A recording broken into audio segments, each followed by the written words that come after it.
In the Champions League today, the big game was in Italy. Inter Milan taking on Real Madrid, and it'll be Zinedine Zidane's side who would take all 3 points back to Spain with a 2-0 victory over an Inter team who really struggled throughout this tie. Remember, this is a Real Madrid team without Karim, Benzema, without Sergio, Ramos. In the end, Craig, they didn't need them. No, they didn't need them, but it didn't help that Vidal was sent off stupidly for berating referee Anthony. The right decision?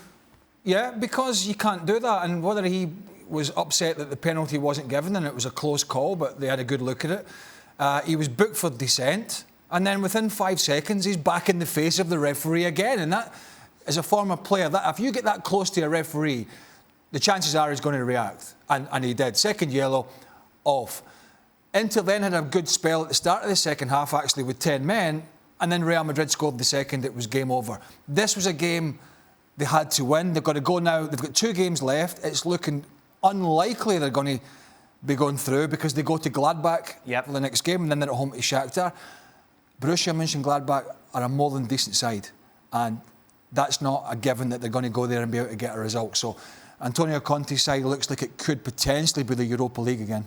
Aly Moreno joins us. Aly, we've been harsh, haven't we, on Real Madrid, and rightly so, but they pulled a performance out when it was needed today. Yes, they did. And even before the red card happened, I thought that Real Madrid were far better than Inter.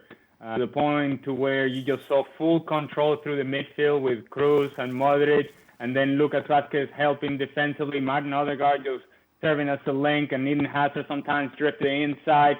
And you just saw a team that was fully in control through that middle area of the field. And in doing that, Inter just didn't have any sort of answers.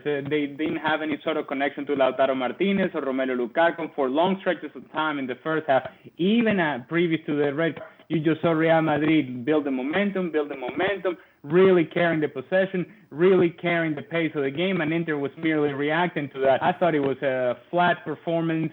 When you needed a little bit of life and energy and urgency from Inter, it just wasn't there. A little bit of life early on in the second half, and that was about it. Real Madrid far the superior team, and they deserved the 3 points. Yeah, Jurgen, what was wrong with Inter today?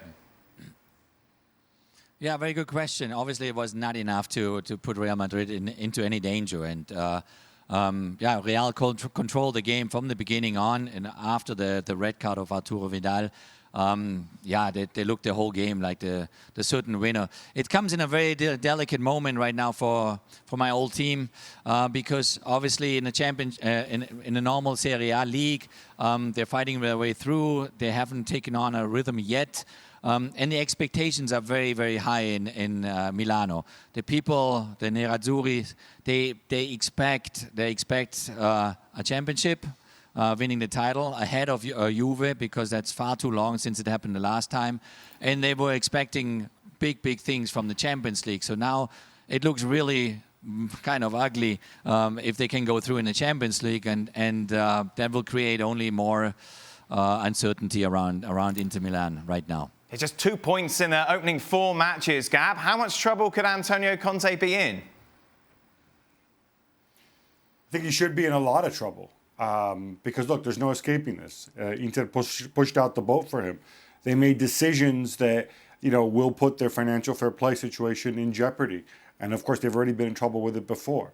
He wanted Eriksen. He got Eriksen. He doesn't like Eriksen now. He said, I'd go to war with Vidal. Get me Vidal. Get me Vidal. We've been hearing this, since he walked in the door. They get him Vidal.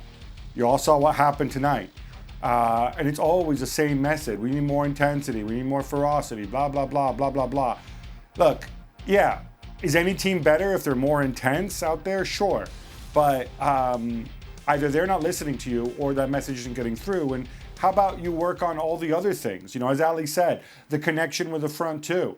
This belief that Barella can play in the hole. Barella is a phenomenal footballer. That's just not his position. How about less Gagliardini, more Barella in his position, and find a system that works? It's not nobody came down from Mount Olympus saying that it's written in stone that you have to play this formation if you don't have the players to do it. It's disappointing all around.